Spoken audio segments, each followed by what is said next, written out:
demolition team set off when you see the old demolitions of these old buildings? It looks like one of those scenes of an old building being purposely dynamited and blown up. Anybody who's ever watched a building being demolished on purpose knows that if you're going to do this, you have to get at the under-infrastructure of a building and bring it down. The way the structure is collapsing, this was the result of something that was planned. It's not accidental that the first tower just happened to collapse and then the second tower just happened to collapse in exactly the same way.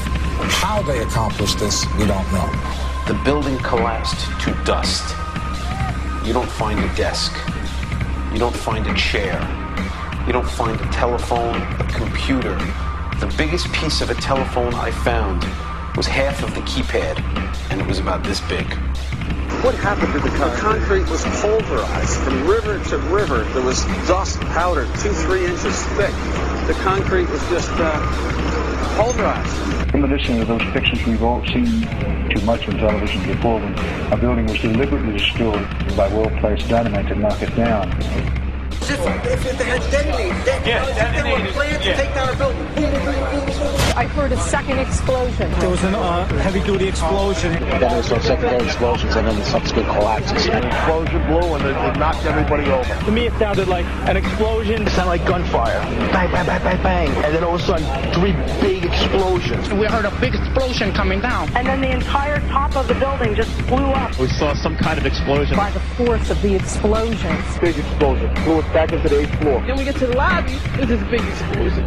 The lobby looked as though a bomb had exploded there. A huge explosion now raining debris. It's been a huge explosion. Huge explosion that we all heard and felt. We just witnessed some kind of follow-up explosion. We heard a very loud blast explosion. And a secondary explosion at Tower 1 camp. That is another bomb going off. He thinks that there were actually devices that were planted in the building. Planted in the building. We have not seen one piece of evidence that links Osama bin Laden directly to the planning stages of September 11th. This failure to provide proof was later said to be unnecessary because bin Laden, in a video allegedly found in Afghanistan, admitted responsibility for the attacks. This confession is now widely cited as proof. But the man in this video has darker skin, fuller cheeks, and a broader nose than the Osama bin Laden of all other videos. We again seem to have planted evidence.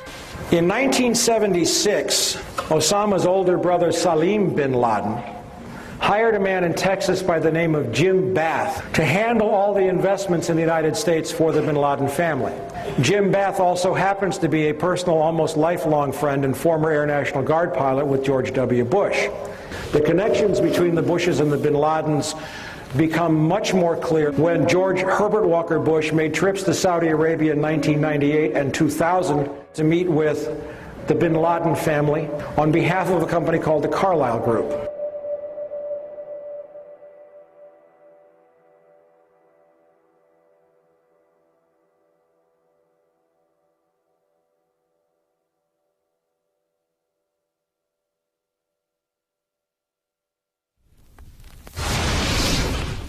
Pancake theory, according to which the fires, while not melting the steel, heated it up sufficiently to cause the floors weakened by the airplane strikes to break loose from the steel columns, and this started a chain reaction. So you would expect then from that theory, which is the official theory, to see a whole stack of floors piled up on top of each other and then a spindle of core columns standing too. The core of each of the twin towers consisted of 47 massive steel columns. If the floors had broken loose from them, these columns would have still been sticking up into the air 1,000 feet. The plane did not cut all those core columns. We designed the buildings to take the impact of the Boeing 707 hitting the building at any location. The building probably could sustain multiple impacts of jetliners. That the plane flew straight into the building. Through him, right. Yeah. So you're saying that the building was actually designed to cope with a hole like that and still survive? Yeah, it was. If you had dropped, say, a billiard ball from the top of the World Trade Center, 110 floors up there, it would have taken 8 to 10 seconds to hit the ground, encountering no resistance whatsoever. The Twin Towers came down in nearly free fall speed.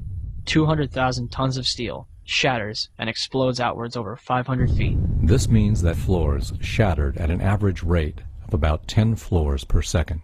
There is no scenario for a pancake effect of buildings falling that allows them to fall at the rate of free fall. Now what can do that? What can move mass out of the way? Explosives.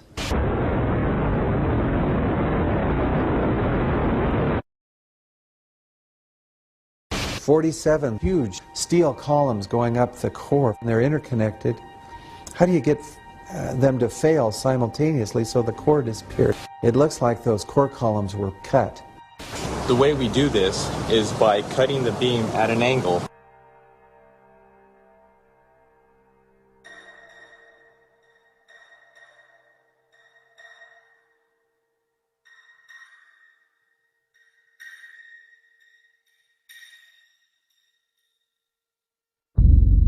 I started looking at the molten metal.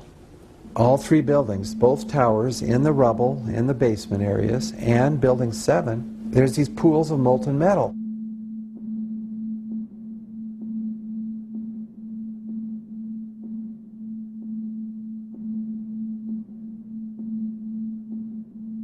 You'd get down below and you'd see molten steel running down the channel rails, like you're in a foundry. Like lava. The molten steel was found 3, 4, and 5 weeks later, when the rubble was being removed. He said that molten steel was also found underneath World Trade Center 7. So I'm looking through the official reports. What do they say about the molten metal? They say nothing. Now, wait a minute. This is important evidence. So where'd that come from? Thermite is so hot that it'll just cut through steel, through structural steel, for example, like a knife through butter. The products are molten iron and aluminum oxide, which goes off primarily as a dust. You know those enormous dust clouds? You can imagine when you assemble these chemicals on a large scale.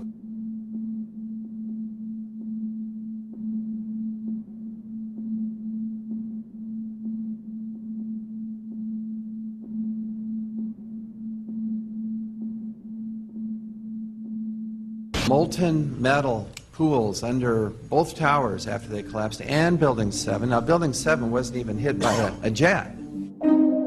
Part of the problem is that most people simply don't know much about Building 7 due to the extraordinary secrecy surrounding this collapse. And this was a 47-story skyscraper. This building fell at 5:25. It was not hit by a plane.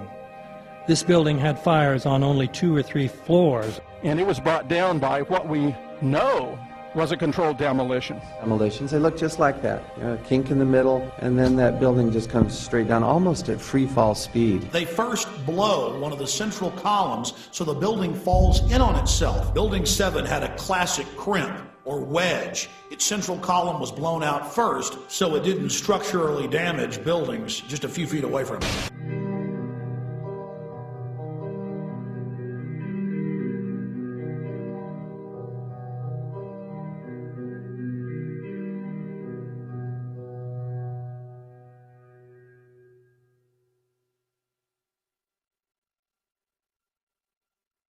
Our office was on the B1 level. As I was talking to a supervisor at 8:46, and all of a sudden we hear, boom!